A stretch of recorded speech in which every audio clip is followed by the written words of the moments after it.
Hi guys, welcome to episode 12 of A Yarn Tale, a knitting podcast. My name is Karen and I'm coming to you from Chicago, where I live with my husband, our 3 kids, and our dog Max. So it's been about 3 weeks since I did a full proper podcast episode, and I just wanted to check in and see what you're working on and show a little bit of what I've been working on and see where we're at. You can find me on Instagram as Not Fancy Knitter, that's K-N-O-T Fancy Knitter, and on Ravelry, although I mostly just go on there for patterns, but you're welcome to pop on and say hello. I do check, and today I'm mostly gonna go over what I am working on and what I've got on the needles. I also have some information about the 1,000 subscriber giveaway, so if you are up for some free yarn, stick around to the end because I'll give you some information about how to get in on that so that you can have a chance to win some beautiful prizes. Before I get started, I did not knit this sweater. This is just a store-bought sweater. I wish I had knit this sweater. It's made out of cotton and it is lovely. There's so many things I want to knit. I just don't knit fast enough. So until I can up my knitting speed or just get a few more sweaters in the queue, I do have store-bought sweaters, but this one I love. Okay. So I have no finished objects. I tried really hard to have a finished object today, and I have an almost finished object, but I just didn't cross the finish line. And I was worried if I spent the time to finish it this morning, I wouldn't actually have time to record. So for now, it is a whip. This is the Musselburgh hat, or the Musselburgh hat. I put up a poll on Instagram to see whether you pronounce this hat by Ysolda Teague Musselburgh, like Kay from the Crazy Sock Lady, or Musselburgh, like Ruth from Ruth Loves to Knit podcast, and a bunch of other podcasters. So I don't know. It came back 50-50. It was like 51-49 Musselburgh, but it was pretty evenly split along US and elsewhere lines. So most of the US folks said Musselburgh, and most of everyone else said Musselburgh, which leads me to believe that it probably is supposed to be Musselburgh, because I don't know where Ysolda Teague is from, but I don't think she's from the US. So I'm gonna go with Musselburgh.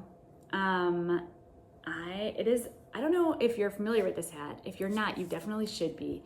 It is knit. You start off with a pinhole cast on at one end. So you just cast on this tiny, ever so tiny number of stitches. And then you increase as you go along, and eventually you get to the width, the circumference that you need, and you just knit this giant tube in the round. So the cast on is super fiddly. I had to do it like 4 times because I'd never tried to cast on in that way before, and I had all my DPNs going, and it was just kind of like a lot to manage. But I got it, and then you increase out, and now I'm in the giant tube phase, which is really nice. It's just knitting round and round in stockinette. But I am knitting this out of Purl Soho Posy yarn. It's a sport weight. I had not used this yarn before, so I gotta look it up. It's a sport weight, 75% merino, 15% cashmere, and 10% nylon. And it is lovely. It comes in 50-gram balls, but there was a lot of variation in the colorway. This is the colorway Black Cherry, and I know it's not really going to show up, but there are like definitely more black portions and sort of some deep burgundy portions, and there was a lot of variation among this. I was using 3 skeins, and I was really worried that there would be just weird pooling, or you would actually might get just a line where I switch skeins. So I was doing helical knitting just to alternate skeins, and it ended up being kind of a yarn management nightmare because I had 3 balls going. So I thought this would be a really good on-the-go project because it's just stockinette, but with my 3 balls of yarn attached, it ended up not being a travel project. I just worked on it at home. But now I finished. I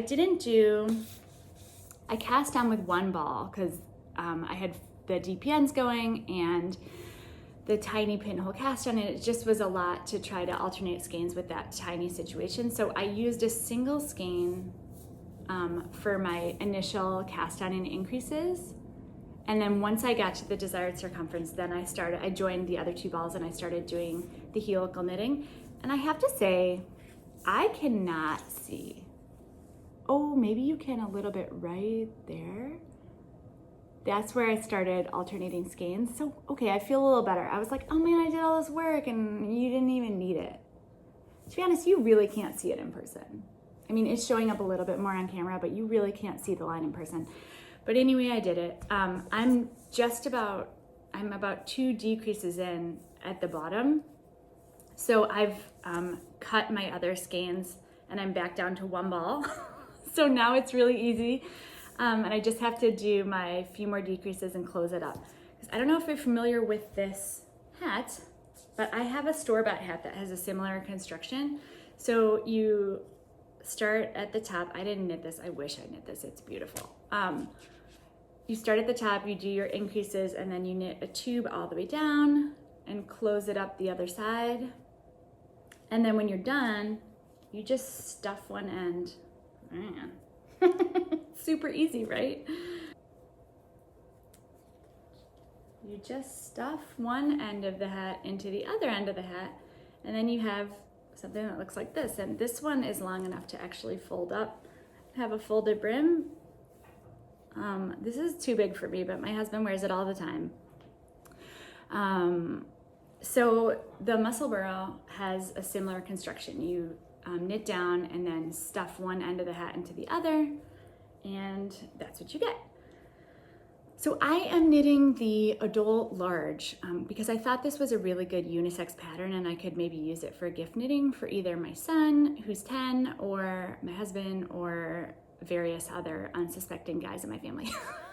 So the way this pattern works, it is ingenious. You don't have to do a gauge swatch. You actually cast on with whatever yarn and needles look good to you, and then when you get far enough that you can actually measure, you measure your gauge on your actual hat, and then that determines the number of increases and how long you knit the hat, and then that's it.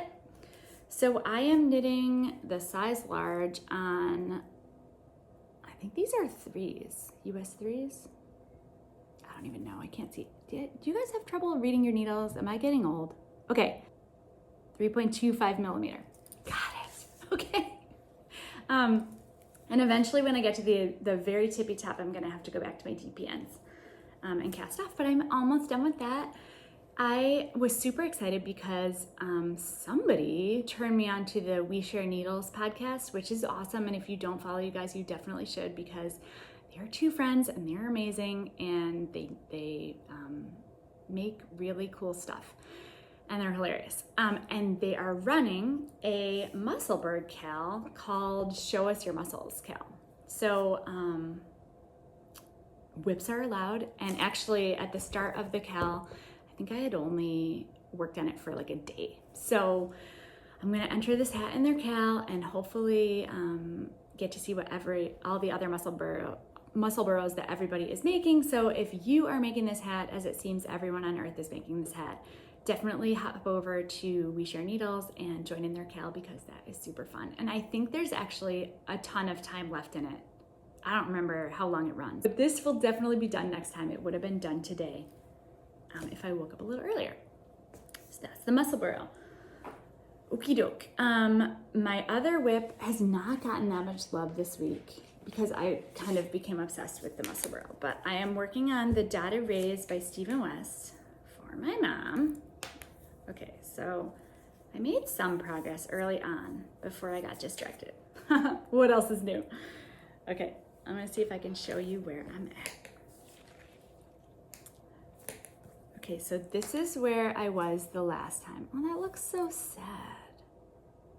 You know, the thing about this shawl is I never know where to put the progress keeper because it grows as you go. So that doesn't look like I went that far. But if you actually go all the way down, that row of eyelets where I stopped was basically like, that's a lot of knitting at the end because you do short rows back and forth. So I don't know, maybe I did more than I think I did. I think I did. It felt like I was knitting on this a long time. So anyway, this is my Dotted Rays. Let me stretch it out. It is going really well. It's actually a fun knit now that I've figured out the pattern, so I don't have to stress about counting and all that stuff. I am knitting it out of Anzula Meridian in the colorway Emerald, which is a lace weight. I talked about that before. It's kind of a weird composition. It is, where are you? 55% tencel, 35% alpaca, and 10% nylon. It's 811 yards for 100 grams, which is just a ton of yardage. I mean, I am more than halfway done with this shawl and I have so much yarn left. So I'm holding it double. I think I'm gonna have a lot of yarn left over, so I'm gonna have to come up with another project to use that for. But it's going really well. I am hoping to get this off my needles and pretty much everything else I'm working on by the end of September, so that I can hop into the Stephen West Shawlography MCAL mystery knit along. And I don't want to be working on 2 Stephen Wests at the same time. That sounds like a nightmare. So I think I'm gonna get there. Now that my Musselburgh is almost done, I can return to this and just knock it out. I was planning on doing the small size, but since I have so much yarn, maybe I will do the large size. You just have to do a bunch more eyelet rows and just kind of, it's the same pattern, but it just grows out. So maybe, I'm gonna see how I feel. I'm gonna see how far I get before the end of September. And this was part of the Piece for Piece Crafting podcast shelved piecemeal, where you finish up those projects that you never got around to, which is the story of this yarn. I've had it for almost a year and I have intended to use it, and I just never got around to it until now. This has worked out really well, and I was not expecting to see anything interesting in this yarn when it knit up, but it's a little bit stripy. I don't know if you can see that, a little bit. It's actually more stripy in person. So I love how the tonal yarn is knitting up. It looks really good in the shawl. It's not too crazy, because we all know some of those Stephen West shawls are just, they're wackadoo. So that's my data raise. What else? I only have one other whip, and it's a new cast on from the last time. I've actually made a ton of progress on it. Okay, so I am a sucker for a good cal, as you can tell, because I love knit-alongs, and it's really motivating because I have a hard time finishing projects unless there's some sort of reason to finish them. They just sort of, I cast them on and I get like halfway through, and then there's something else shiny that I want to cast on, and my old whips just sit in a bag and never get finished, or they get finished like a year later. So knit-alongs are a really good way for me to just like stay focused and have a reason to reach the finish line in some sort of way that's not like 12 years. So the Cady Jax podcast is running a Find Your Fluff knit along, where you just knit with anything fluffy like mohair or alpaca, or if you hate fluff, then just knit with anything that brings you joy. But I love a good mohair. So in the back of my mind, I was like, oh, I should do a mohair project. But I just didn't see the right thing, and I wasn't really looking for that. Except then I kind of went down the rabbit hole of Chicago area knitwear designers, because there's a lot of good ones out here. And I ran into Park Williams, who is Park and Knit on Instagram, and I've been following her on Instagram for a while, and she has really cool edgy knitwear designs that are like, they're just way cooler than I am. Because I'm 44 and my name is Karen, and I'm like extra white, and I drive a minivan. I have 3 kids, and I was never even cool when I was younger, and I've not improved in that category as I've gotten older. However, there is one pattern of hers that I just cannot get out of my mind, and it is the Ghost Whisperer top. Okay, so I'm gonna show you my printer.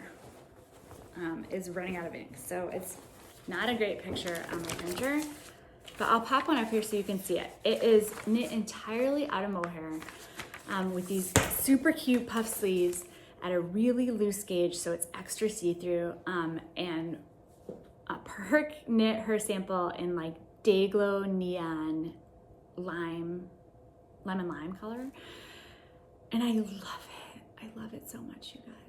And I just kept looking at that sample, and I was like, you can't have no reason to knit that. I mean, like, where am I gonna wear that? Car line to pick up my kids at elementary school? I don't know. I don't go anywhere except like the grocery store. But I just kept thinking about it and I was like, I don't know. I'm not gonna, I mean, it's see-through, like really. But I just, I kept coming back to it. And then I saw this sample that one of her test knitters knit up from Rachel of Rachel Knits Things. I'm gonna pop a picture up from her testing photos and you guys, check that out. It's so pretty.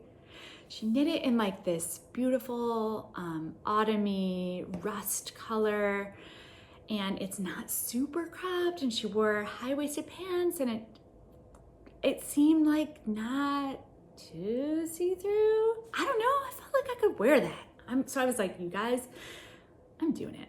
I'm gonna make this. And then Petra from the Knit Ink podcast, she also knit a Ghost Whisperer, and it was super cute, and she's way cooler than I am. I don't know if it's a good idea or a bad idea, but I'm halfway through, so I'll show you.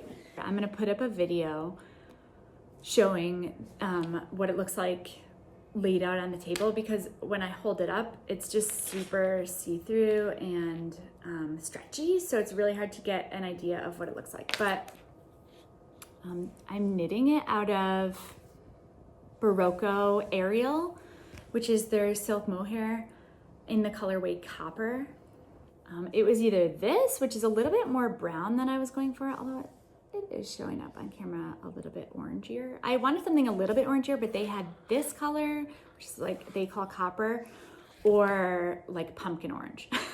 So I was like, I don't think that's a good idea. So I got the Copper.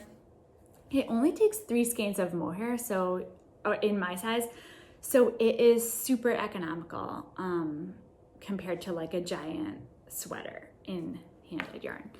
So I cast it on. It actually calls for like size 10, US 10 needles, or 10 and a half even. And I cast on in that needle, and it was just giant. I mean, like my gauge was so loose, and I know it's supposed to be loose. I mean, I looked at the pictures, and this is still loose. I mean, check that out. That is not a tight gauge. But it was too loose, and it was even hard to deal with the mohair on that big of a needle, because I felt like I was sort of fighting for every stitch. So it just went down. I ended up swatching in a US 8, and that just turned out a little bit more manageable. It's still a really loose gauge. But it's not quite as loose as I was getting with the 10 and a halves. So I am actually knitting the size extra large because I did the math. Fun fact, before I had my 3rd kid, I used to be an elementary school math teacher. So I did the math and mathed it out, and the extra large was a good set of numbers to use for my gauge. So hopefully I'll end up with the size small, knitting the extra large. We'll see how good my math is. But it seems, I measured it, I measured the circumference of the body, and I'm spot on. So I think it'll work. So you knit it bottom up in the round, and it's just stockinette. And then once you get to the desired length for the armholes, then you split front and back, and you knit up the back and knit up the front with some armhole shaping and some neckline shaping. And then you join the front and back in some way that I need to read about, and then do these cute little puff sleeves. So I don't think it'll take me that much longer. I think I can knock this out by the end of September in time for the big mystery Knitalong. What else do I have to say about this? It is hard to get used to knitting with mohair, only mohair. It's just really slippery and really stretchy, and I feel like it's hard to get into a good rhythm. But now that I've been doing it for a couple of weeks, I'm good. I got it. I do feel like this would be a really fun pattern to knit not in mohair, because then it would be super easy. I feel like the only thing that trips me up or slows me down is the actual fiber itself, because the pattern is super clear, really simple, and kind of intuitive. This pattern is written as a crop, so she recommended 7.5 inches from the bottom hem to the armhole, but based on my little secret crop by Jessie May Designs, I added a ton of length. So I knit my Little Secret crop to 10 inches to the armhole, and I have to say it's just still a little bit too short for me. So I actually knit this one to 12 inches because I'm super old and not that interesting. But I think that'll work out a lot better. And not to get too far ahead of myself, sorry if you can hear construction noise. They're remodeling my downstairs, so they just, oh, now it's off now. They turned on some really loud grinding thing. Perfect for podcasting. So I may have bought a really super high-waisted pair of like orangey rust-colored pants and new sneakers and a nude colored tank top to go under my as of yet not made Ghost Whisperer top. So I'm for sure finishing that one because I want to wear it before it gets freezing cold here, and I think if I hustle I can get a few good weeks out of it. So that is my Ghost Whisperer top. Stay tuned because I'm hoping to have it finished by the next episode. Okay, we're going to talk about the future plans, and then we'll do the giveaway stuff at the end. So stay tuned. The only future plans I have are to participate in the Stephen West Shawlography Mystery Knitalong. If you're not familiar with the Stephen West Mystery Knitalong, I believe this is his 12th one, but this will be my first year participating, so I'm really excited. This year it's called Shawlography, and basically what happens is you buy the pattern, but you don't get the pattern when you buy it. You just get your information about what yarn you need and some advice for choosing colors and how much yardage you need. And then you get all your stuff ready, and the first clue comes out on October 8th. So everybody gets their clue on October 8th, and then they frantically knit for a week or 2 weeks or however long. And then the next clue comes out, and the next and the next. And so all through October, you're knitting this giant Stephen West shawl all together. So for this year, you need 5 100-gram skeins of fingering weight yarn, all different colors. So I went to the yarn store, and bought a few skeins of yarn. I had some in my stash, but I bought a few. And if you're interested in how I figured out what colors I bought, I'll pop a link to the video that I did when I went shopping, so you can come along with me. But this is my color palette. Let me see. It is so hard to hold these. Okay, this is my color palette that I picked. So the Stephen West MKAL's coming up. If you are participating, I would love to hear about the colors that you picked, or if you bought one of those kits. I didn't buy a kit. It was too much. It was too much deadline pressure, like to get on at a certain time and like frantically try to buy the kit. And I didn't even know what colors I wanted, and I didn't do it. So I picked my own. So that is coming up. If you are participating in the MKAL, please let me know, because I'm a little bit freaked out. I was wondering, like, maybe we should do a Zoom call or something, or a live once the MKAL starts, so that we can get through it together. Because I don't know, he has some really crazy stitches sometimes. Oh my God, construction. He has some really crazy stitch patterns, and just like picking up stitches in all different directions. I'm a little bit freaked out that I'm not going to be able to do it. So maybe we should do it together. Let me know what you think about that. Okay, so that's my only future plans, because I'm trying to clear everything off my needle so that I can actually keep up with the clues. But the only other thing I have to talk about is a giveaway. So our podcast has reached 1,000 subscribers. I'm so excited. So that means we get to do another giveaway. And what is a giveaway without yarn? So I have 2 prizes.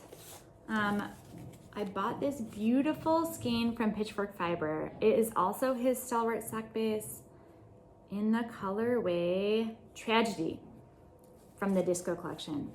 And check it out. It's like purples and pinks and like really beautiful variegated yarn that I think would work for like a shawl or socks, or just throw it in with another project. It's like really lovely, but not over the top. And then just in case you are making socks, I threw in a Movers and Makers mini in their colorway Midnight in the Park for Wicker Park sock, which I have also used in a full skein in my Hisho shawl. So I love this color. I love this combo. I think it would go really well together. So this is prize number 1. Prize number 2 is a skein of Lichen and Lace, which has been in my stash for a while. And I don't know, maybe I'm not a pink person, or maybe I just don't like knitting socks. I believe that is the answer. I just do not really like knitting socks, which is why I never finish a pair. But this beautiful yarn, it is their 80/20 sock, 80% superwash merino, 20% nylon, and you get 365 yards for 100 grams. It's actually really squishy. I have knit a single sock in this same base in a different colorway, so it is lovely to knit with. This is the colorway Clover.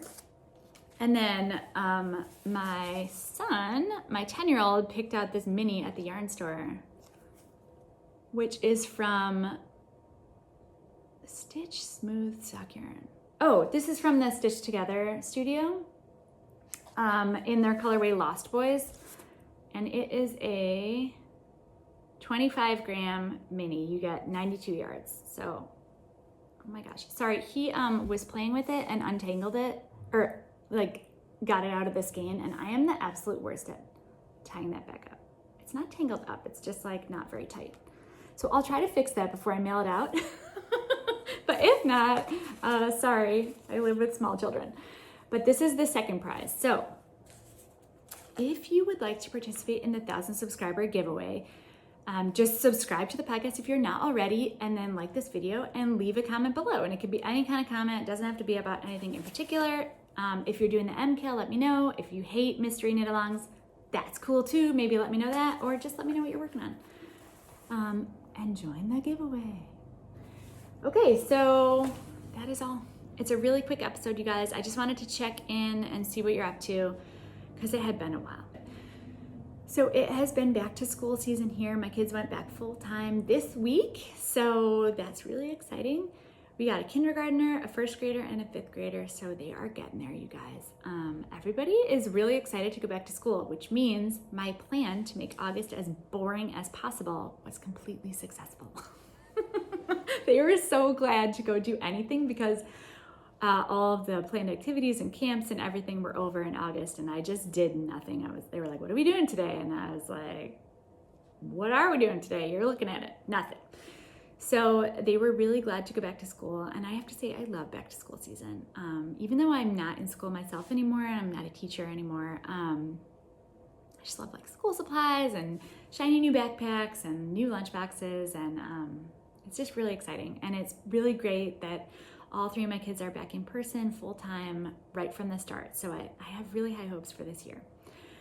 And that is all. I hope your back to school is treating you well, and I hope if you have crafty plans, they are treating you well as well. And if they're not, you know, it's okay. It's just yarn. Just rip it out, or don't. Just leave it. It's, you know, it's handmade. So it's a design feature. That's what I tell myself about all my mistakes. And hopefully I'll be able to check in next week. There's a new yarn store in Chicago that opened up on the south side called Miss Purl. So if you're local, please go check her out. She opened on Labor Day, and I was not able to go because anytime my whole family is home, it's just bananas over here, and it's really hard for me to get out and do crafty things. So I'm hoping to visit her in a couple of days, and I plan to get a little bit of video footage and maybe an interview if she is not super busy and can answer a few questions. But at the very least, I'll give you a peek around what Miss Purl looks like. So if you're not in the area, you can get a look at it, and maybe if you ever find yourself this way, you can stop on by. Because I love local yarn stores, and I'm always happy to have another one in my city. So that's all, you guys. So we'll have the Miss Purl video next week, and then hopefully another podcast in 2 weeks from now. And I hope you're enjoying these first few days of fall, and I'll talk to you soon. Happy knitting.